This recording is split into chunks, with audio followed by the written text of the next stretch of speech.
Hey everyone, in this quick guide, I'll show you how to use satellite view on Google Maps in 2026.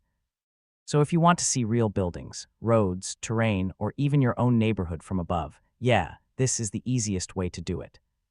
First, open Google Maps in your browser or launch the Google Maps app on your phone. Both desktop and mobile work basically the same. Next, click the search bar and type any location you want to explore. You can search for a city, street, landmark, or even your home address. Now, if you're on desktop, look at the bottom left corner of the screen and click the Layers option. Then select Satellite to switch from the normal map view. On mobile, tap the Layers icon near the top right area of the app. After that, choose Satellite View, and the map will instantly change.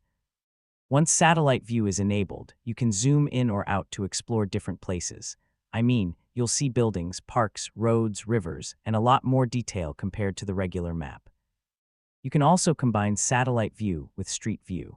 Just drag the little yellow person onto a road to see ground-level images of the location. And if the map feels cluttered, you can turn labels on or off from the Layers menu. That helps make the satellite image look cleaner. So yeah, that's how to use Satellite View on Google Maps in 2026. Pretty simple once you know where the settings are. Thanks for watching, and I'll see you in the next tutorial.